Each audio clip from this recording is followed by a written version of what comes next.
one of the men that I follow on social media very closely.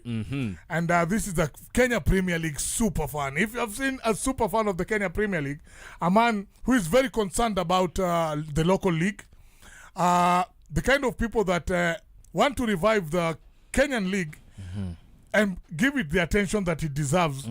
And mtu ambaye inamsumbua sana, like I also feel sometimes that we concentrate too much sometimes on other people's leagues, tunasahau kutengeneza yetu. And I'm not talking about anybody else, ladies and gentlemen. I'm talking about William Abala, who is a sports journalist and a KPL Superfan. Karibu sana SportyFM, Willie. Asante sana. Yeah.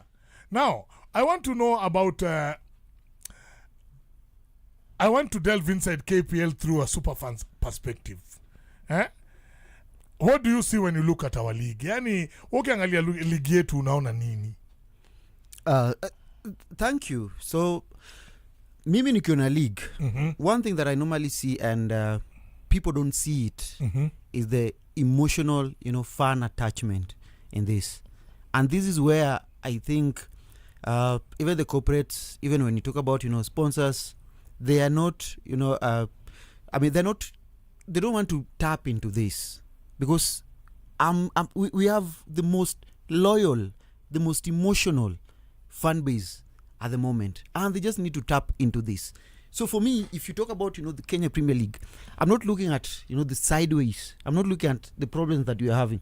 I'm looking at what we fans can do. The rest are now structural, administrative. Those ones we can work on.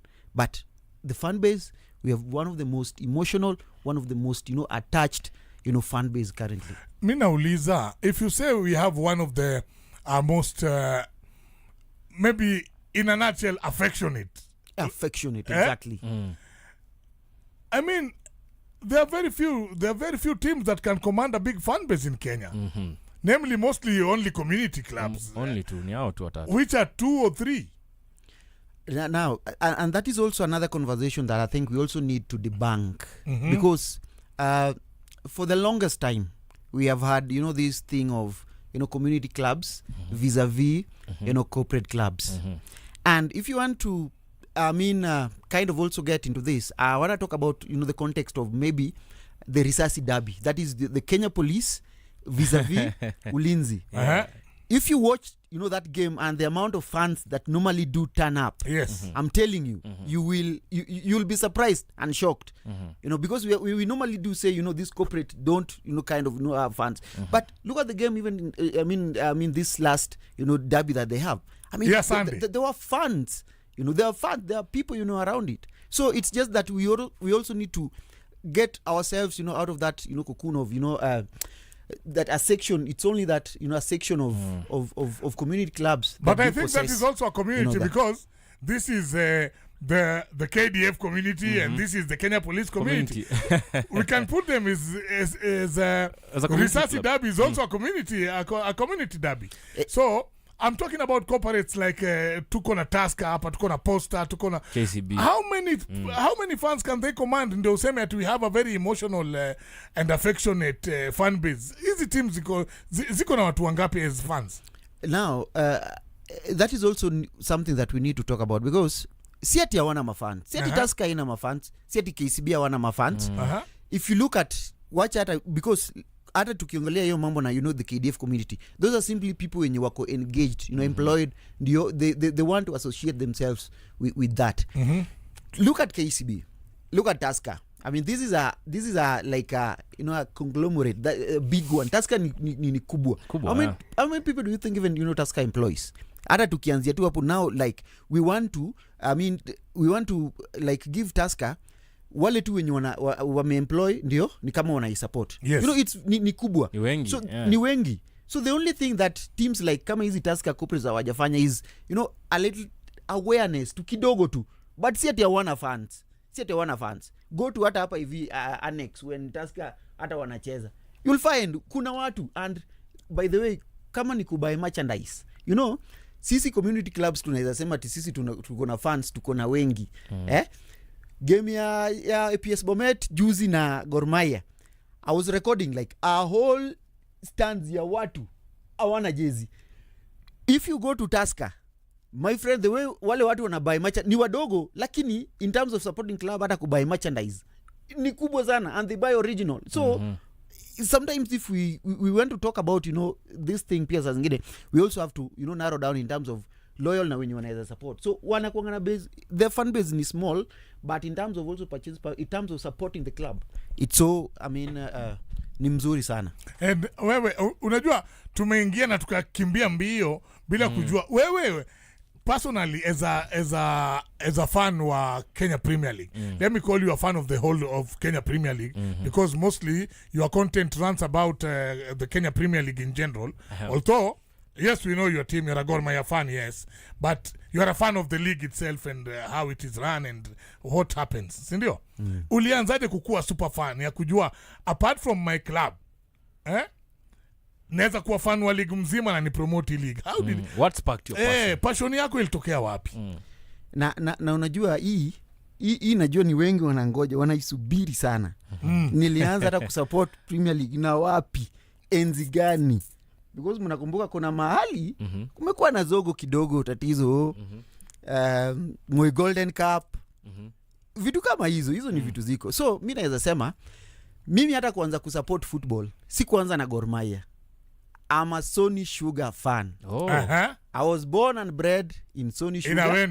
In Awendo. Grew up in Awendo.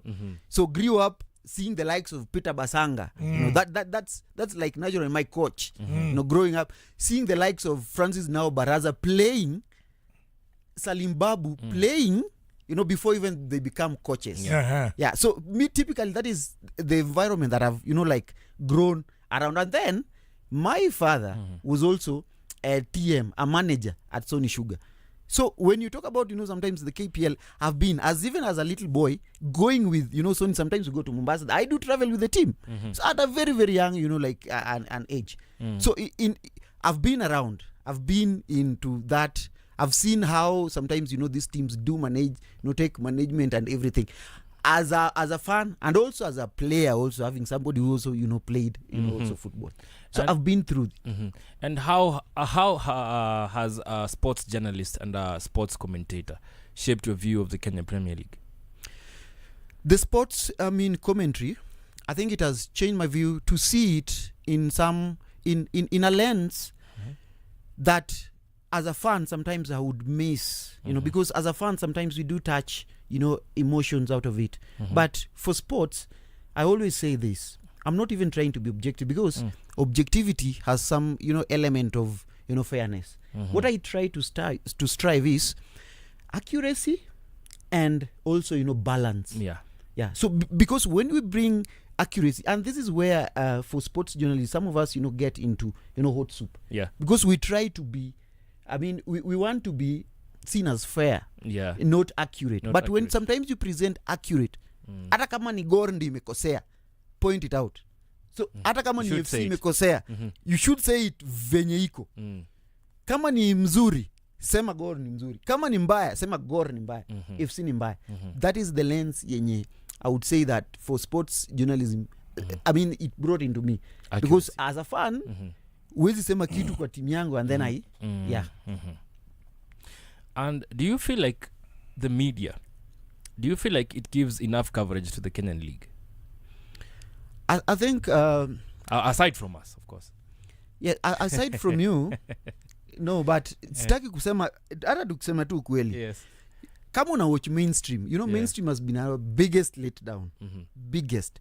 Because angalia kwa hata sports, the allotment ya sports kwa hizi mainstream media, sometimes hata ni a minute you cannot traverse the whole of sports. You can't talk about bus. Wanapitia tu. You see, wanapitia tu. So it's not interactive. It's not engagement. Si segment yenye mtu, you know, anaweza kaa chini ategemee, you know, like angoje.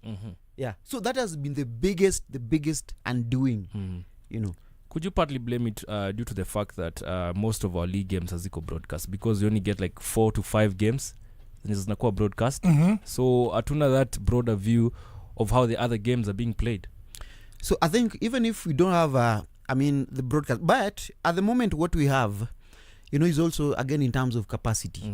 it's not that Azam can, it's not that the league sponsor, I mean league broadcast partner cannot like air all games. I mean they can, but sometimes it's due to limited capacity. So sometimes they tend to take it to 4.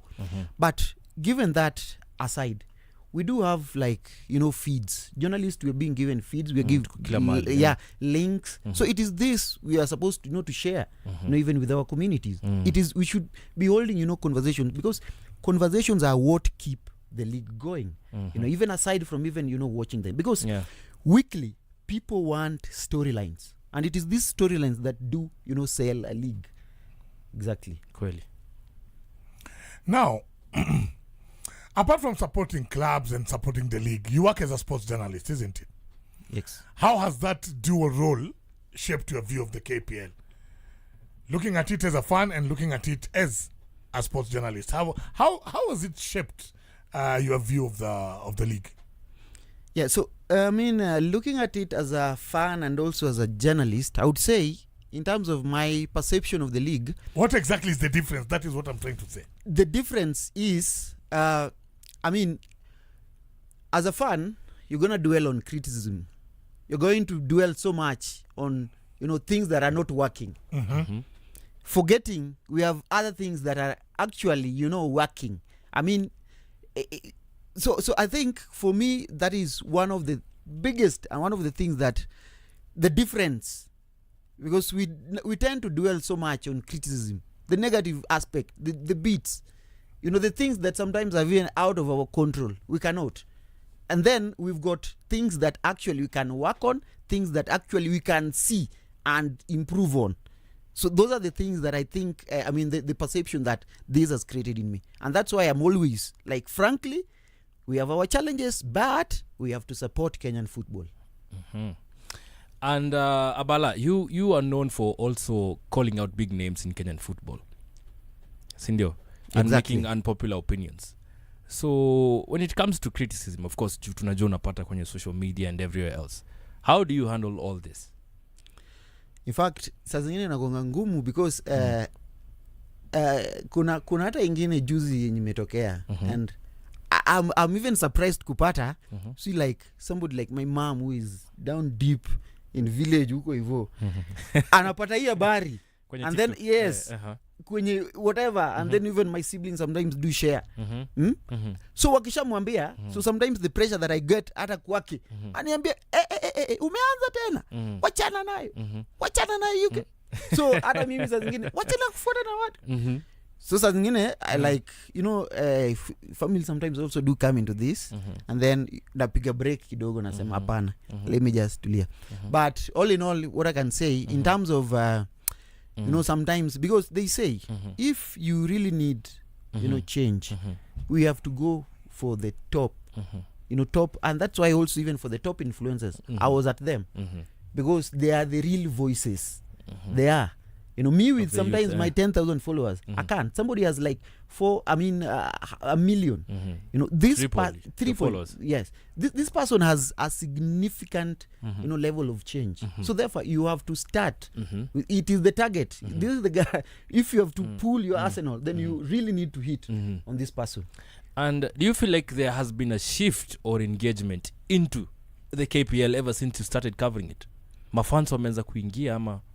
Exactly right, and I can tell you, before APS Bomet game and Gor Mahia, the first leg, this one the one that yenye tulimaliza, do you know the tension was really palpable from the streets ya Kericho?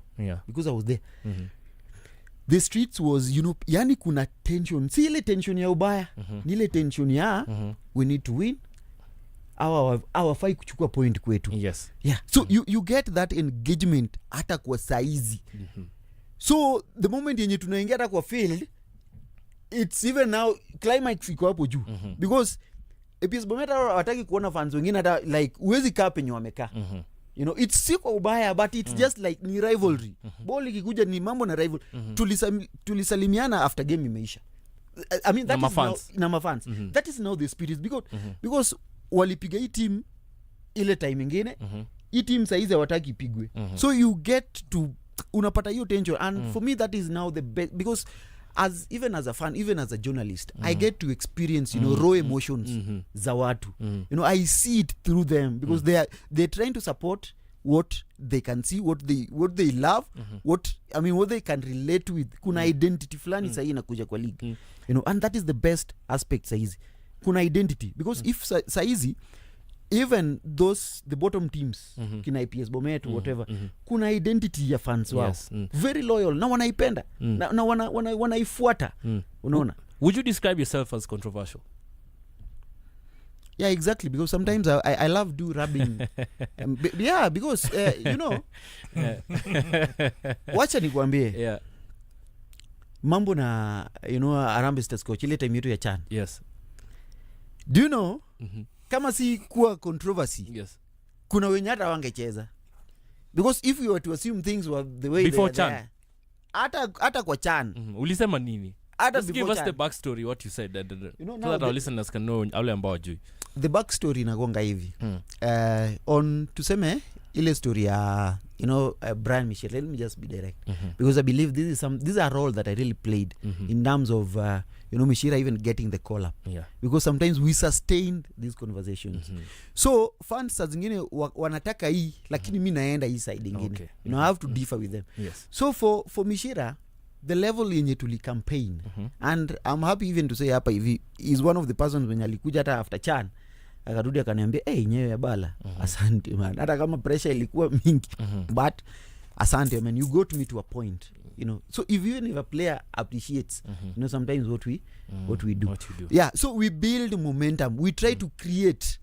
Are you saying that you asked for him to be included in the squad ama ulisema ni ile kelele yetu tulipiga not that hata because at that point the league's MVP you can't tell me jamaa akona mabao mingi ukikuja kwa hizi cup zingine jamaa anacheza vizuri akona mabao hapo kwa KPL ana shoot akona mabao hapo then and then feeling ya Kenyans sometimes they want people wenye wana perform sometimes we do go with form but yes mambo na coaches wakona mambo yao which sometimes we don't want to get to but kuna ile influence ya sometimes we digital people make na hawafai kuchukulia ati kwa urahisi because our noise sometimes do count na tunapiga kelele hata kama like we want somebody akue pale we can build we can actually build that person to be hata kama yuko that person and that's why it is very very important. So the noise from out there ndio ilifanya Brian Mishira to be included in that CHAN tournament. Exactly, because ukiangalia hata hizo collapse zingine alikuwa ameachwa yes alikuwa ameachwa 2 collapse alikuwa ameachwa so we are even asking the things that we now started now ukiangalia hizo video zangu zilikuwa zinapata so many views man na hata ingine I don't even want to say here but kuna kuanga hata na coach wa Kenya Premier League do you know kuna zingine hata video zangu zingine you normally plays to players wake like kuna mmoja controversy nilisema kuna coach fulani atatangulia kufukuzwa do you know yes alikuwa anawaambia na anaonyesha maplayer sikizeni mnataka nifukuzwe because I had talking made, about that particular coach? Yes, I had made a prediction because sometimes what this so anawa encourage nayo mnataka nifukuzwe anawaambia uneni he shares even with the players and even in the influence if I can talk about even the coaches some of them wengi sana wananifuatilia wengi and you have described yourself as a controversial figure sindio? Exactly. So do you get probably positive and also negative feedback when you attend these matches kwenye stadium zetu? Yeah, I honestly I want to say that in terms of positive feedbacks because saa zingine mimi hata napatanga na watu hata sijawahi wajua. Like mtu ananiambianga tu nilikuona mahali nilikuona TikTok unaangalia zidi kufinya there was even a policeman tukiwa Kasarani who came and alinipatia tu like alinishikilia tu mimi na 200 kuna mwingine hata wa KDF alinishikilia tu kwa mkono so I was like kuna mwingine akaniambia unajua sisi hatuwezi ongea so wewe zidi kufinya timu yetu lazima tupate hiyo changes yenye tunataka. Unaona exactly because for them so sometimes hizi vitu zenye and then in terms of negative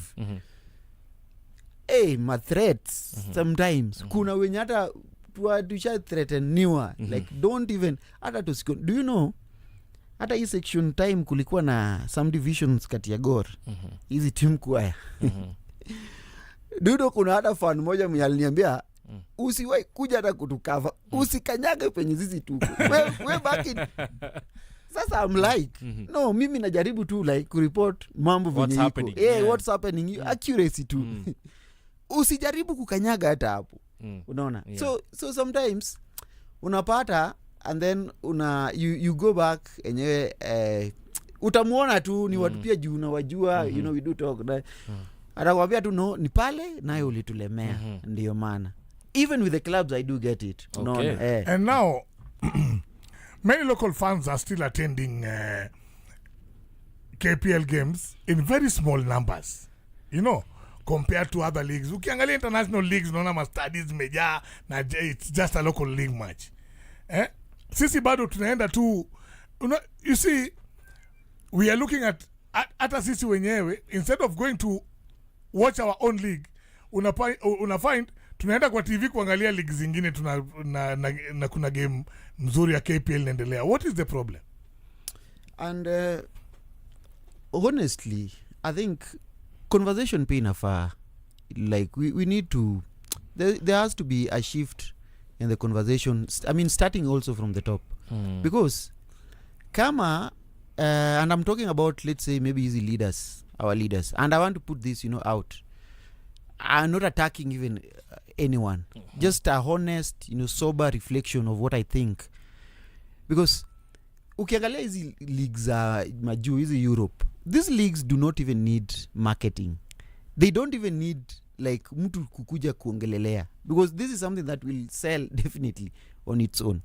But the moment when you even have maybe a leader, somebody who you think should be advocating for local solutions for the local problems that you're facing, is the one advocating for like drumming support for this.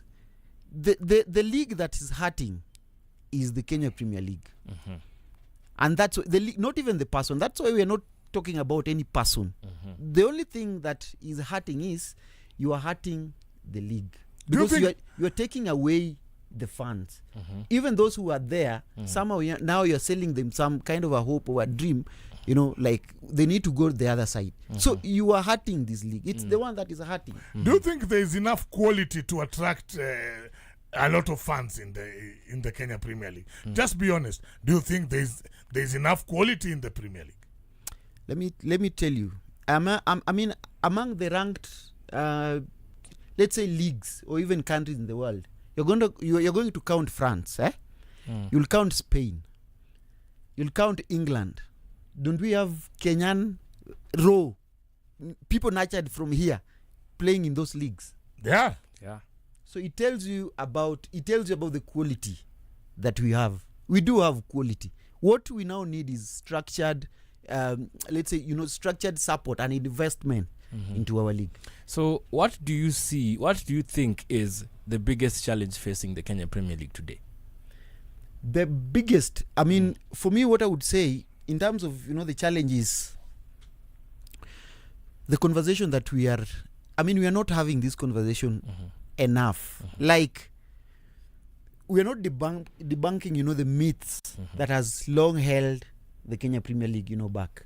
Is it broadcasting? Is it attendance? Exactly, because they are saying the league has to be perfect for sponsors to come. Okay. This is a false, it's a false myth, because we don't have to wait. If we are to wait for the league to be how long are we going to wait? But sponsors also want to see something that they can also benefit from. They just can't sponsor the league, if you. Lazima pia one value in the league. But, at the moment, we do have a sponsor. And if we can say it, what value is that, sponsors seeing that these other sponsors are not seeing? That has to be the question that we need to ask. And then, also in terms of, because if I would say the league at the moment is being supported, by, betting, let me say, betting, firms. And they have like a positive story to tell in terms of, marketing, in terms of, rate, return on investment. They do have a story to tell. Yes. So the big thing at the moment is how are we going to get even the ones, from the beverages, let's say the companies. Yes. How are we going to get the telcos? For example, even Safaricom. Yes. Okay, let me just say the telcos. In terms of, supporting, let's say, digital streaming. Mm-hmm. Yeah. So how are we going to get even the banking sector? Yes. Payment of when you come to, let's say, maybe payment in terms of tickets and everything. The fintech, how are we going to get them? That has to be the conversation at the moment, because we do have sponsors they are in. So the talk should be about secondary sponsors. The second, the third and the fourth. Wakuje kwa hizi clubs ama kwa ligi. Wakuje kwa hizi clubs, wakuje kwa ligi. Yeah. But do you think that they can come and support clubs that maybe do not attract fans into the stadiums? I think, there's something that they normally say. For sponsors, it's not even about,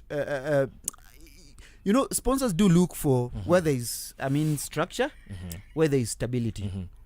But what for these teams we are giving them is, one of them is attention. Because without attention, even the sponsors, they cannot come and sponsor teams. And our teams have structure and stability here. Exactly. Yeah. Because at the moment, when you look at Kenya Premier League, all our teams, they do have, licensing. And licensing was one of the, things that when you look back from where KPL has been, teams were not even licensed in the first place. Yes, teams were not. And there were teams that even could not even, pay salaries to their players. And there were nowhere, players were going to take them. You see, even if you go to arbitration, these are unlicensed club. You understand?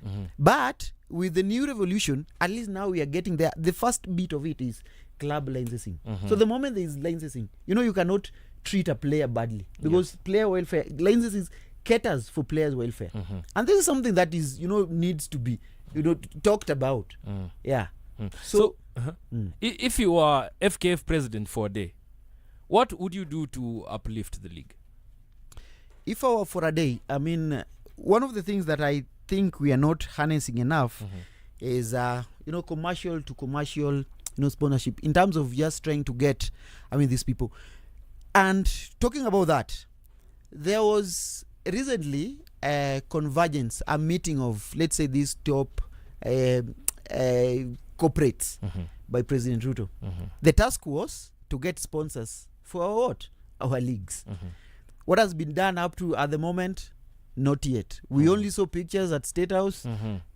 After that, there's no recommendation. There's nothing, coming out from this. So if you are, a president, this is something that you need to follow up, because getting these people to sit on a table is actually difficult. But here he is, the president has gotten them for you.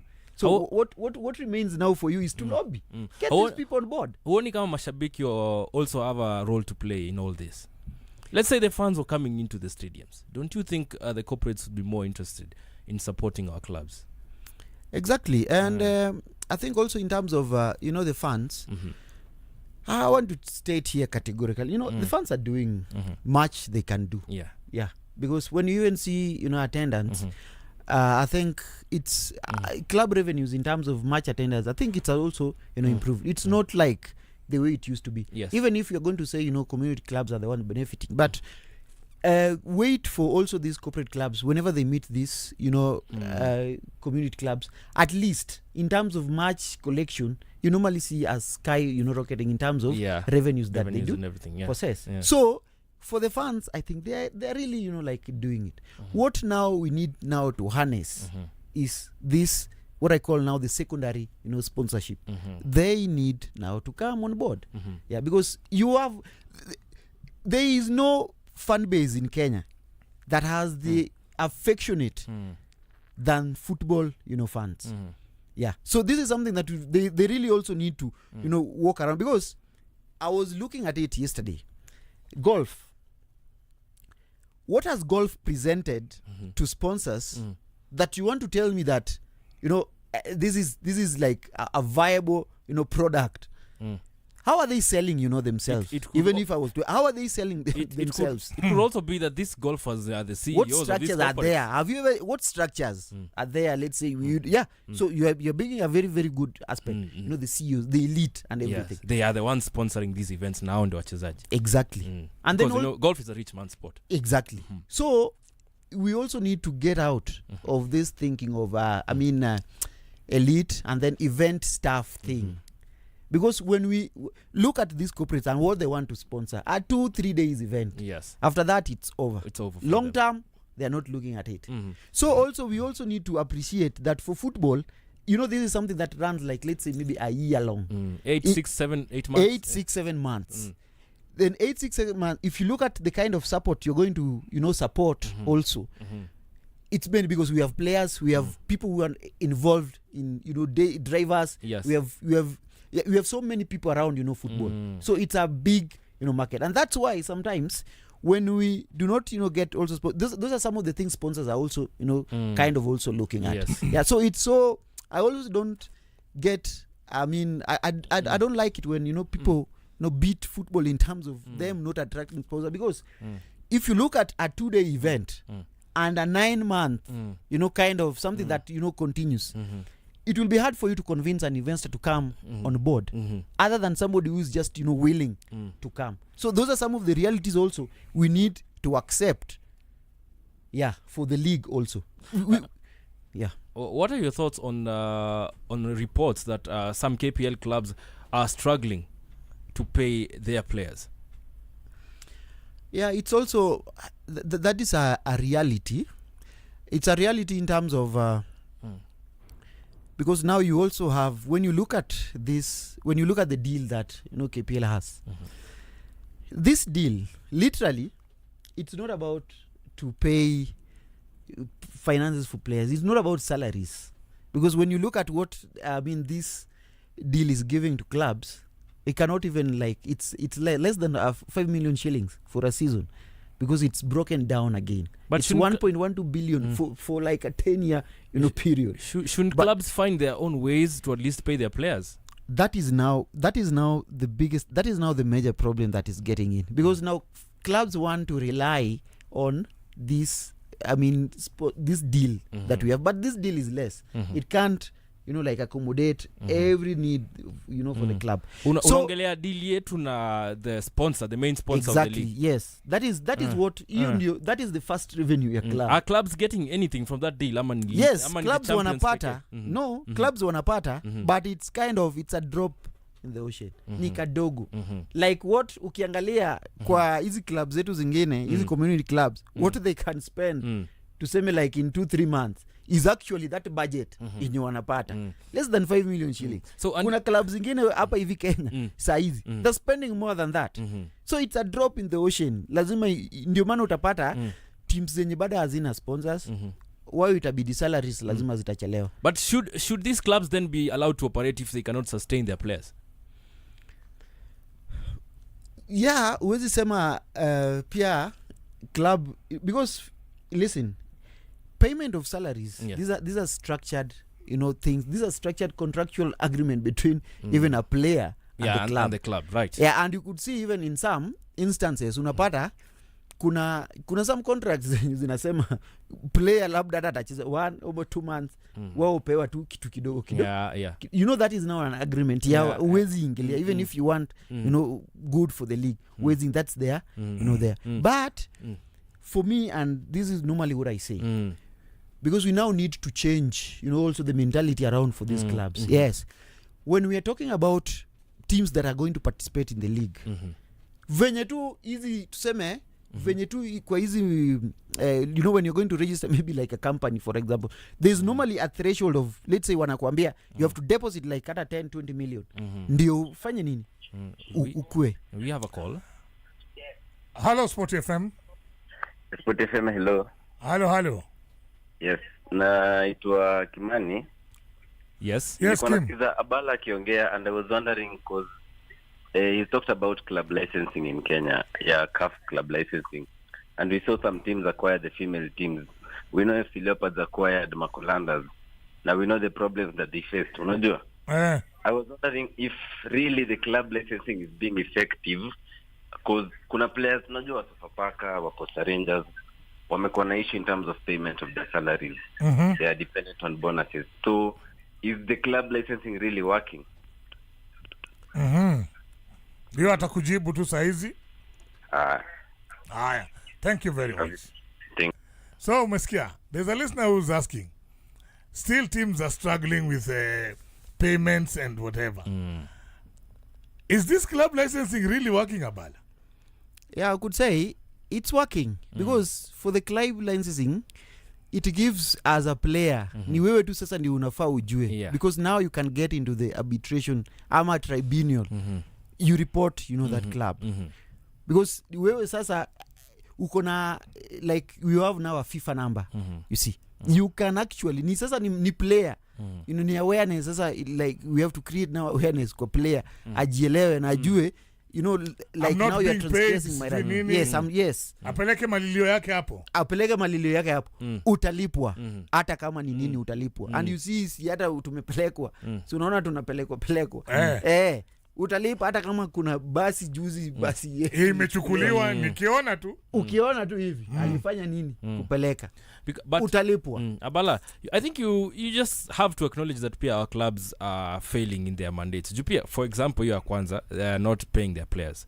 Alafu ya pili, we have seen KPL clubs sign foreign based players and local based players maybe in a transfer ya August, sign 10 players. And then by January, you hear that these clubs or this club in particular has released all those players when you walikuwa mesign. What do you have to say about that? What I need to say also is you see also football is a competitive sport.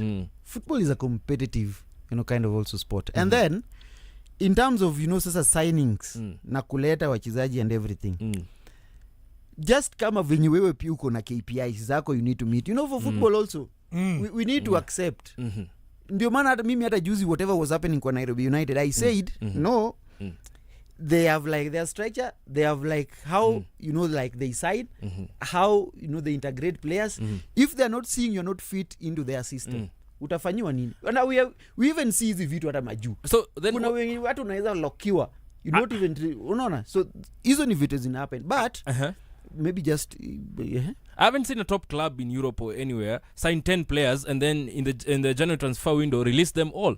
I've only seen it with our clubs. There's una releasing player, una buy player wa 10 and then by January una release. So is the problem with the players or is the problem with our scouting? No, problem hata sio na players, hata sio scouting. The problem inakuanga kwa hierarchy. Yes. Hierarchy in terms of how our clubs are being managed. Hapo ndio lazima pia to change. The mtu wetu syndrome. Like mimi naleta mtu wangu. Mimi ni AG mahali fulani nataka nilete mtu wangu hapo acheze. That is something that is also killing. So we just sign players juu tuna sign. Mtu atakuja na mtu wake. I mean secretary general akona mtu wake anataka kukuja naye. Yes. Chairman anakuja na mtu wake anataka weke hapo. So utapata like you have a bulk of players wenye coach mwenyewe and then something also for our coaches. Kwa Kenya we don't have managers. Yes. So the difference between our manager and a coach when you are a manager like you have power hata ku oversee like who you bringing in and who you're supposed to exit. Exactly. That is something that is not happening in our Kenya Premier League. So are you saying that our coaches yes who are being managed by our coaches are being managed by some external forces kabisa. Like utaambia unaletewa mchezaji wewe umtaki lakini ni mtu wa chairman na pia unategemea hiyo mshahara bado unategemea hiyo mshahara bado unanyamaza. So yes. Most of our coaches are just coaches and not managers. Exactly. Hapo lazima we have to professionalize hiyo. Hapo mimi nakubaliana nayo. That is something that we need to stop. Kenya Premier Leagues we need to hire managers, give them full absolute control in a player that leaves, a player that comes. Signing weka coach mpe. Sasa kuna because of time hapa nitaenda straight kwa swali moja ambayo yenyewe itakuwa ni ngumu kuepuka. Kama umefika hapa hii lazima naye niulize. This issue of this Manchester United fan ambaye ulisema anapewa zawadi ya kupelekwa Manchester. Okay? It's a way of distracting people from the Kenyan league so that they can run to watch the English league because they think they will be rewarded. Instead of looking at it from that angle ambayo wewe uliangalia nayo, why couldn't you look at it on the angle that hata wewe be the super fan wa Kenya Premier League, you might be rewarded in another way. Ukwe hata wewe upromote Kenya Premier League to the level ambayo Masangara naye amepromote Manchester United. You understand? Nakuelewa, lakini hata wewe uwe super fan kiasi kwamba unavuta watu wengi into our league mpaka wanasema wakuriward. Unaweza ngoja sana. Wameriward hata akina Kutoi. Utangoja sana mimi nakwambia. Aya, tukiangalia WhatsApp hapa tuko na some feedback. Kuna mtu ambaye anasema listening from Buru, say hi to Abala, ni mtu anapenda games za mtaa sana, even Shags. Captain Mahanga FC. I'm sure we unamjua. And we also have another one, anasema for the first time I've come across someone who actually goes to the stadium and truly understands football. William Abala, you have said that what you have said there is the truth. Many teams have their own fans, but a lot of people think that only FC Leopards, Gor Mahia and Shabana have supporters. But come and attend the games of APS Bomet, Muranga Seal, Mathare United and Tusker, you will see that they have the fans. The problem is that fans of these teams do not travel for faraway matches unlike the Gor AFC and Shabana supporters do. That is the main issue. Na nitakuwa nimekosea sana nisipotaja Muranga Seal. Nitakuwa nimekosea sana. Unafaa useme the mighty Muranga Seal. The mighty Muranga Seal. Where King Joe hails. King Joe Irongo Waidera. Nitakuwa nimekosea sana because when we are talking about even structures, there is no KPL team that has structures kama hiyo. And I love what the chairman is doing over there because for the first time kwa KPL, do you know Muranga Seal wako na mpaka ile like something like a gold kind of a card. Ile unaweza beba just for like your premium in terms of getting into their games. Like you can there's a buy. ticket, there's a season ticket. There's a season ticket. Wow. Like you are a holder and it comes with benefits even in terms of accessing their merchandise. So these are the type of stories we are not saying. If you go to the stadium that currently Muranga Seal are building, my friend, you'll be surprised. Na ipigiwi kelele kama hizi. Kazi itatokea tu. Kazi na hakuna kitu ya mtu wetu. Those are professionals who do know what they're doing. It's a craft, it's an art. These are now the things that I wish people could go, content creators could go, make stories out of there. Because now these are the things that will attract sponsors and support for our league. Exactly. Now look at that camera. That is your camera. This one here. Iko karibu kwa mlango hapo. Now I want you to talk to the Kenyan football fan about the fan engagement and how to get back our game with how to get back into the stadium. Now, encourage your fan to get back to the stadium. I want to encourage, the fans that, and I want to use, the league, how it is at the moment. If you look at Kenya Premier League currently, we have like 10 teams. In between the top 10 teams, for the next 2-4 games, a win could possibly take you to even number 3 or 4. Yes. A lose could drop you. So for us to sustain this momentum, look at how the league, look at how competitive Kenya Premier League is. So it should give you hope to support your team up to the last minute. I'm a Gor Mahia fan, but sometimes when Shabana plays, I have to look at their game because the result Shabana will get will definitely affect how the league is. So I want to tell the KPL fan, do not be distracted. Do not be distracted with the criticism that at the moment we are getting. Do not be distracted, by hostility. Sometimes we are also getting. What you need to accept and what we need to learn from all this is we are growing. We will reach whatever heights at the moment our neighbors have reached. We are going to reach. Na tutacheza hizo CAF, tutacheza hizo hata tucheze na hii ingine ya Champions League.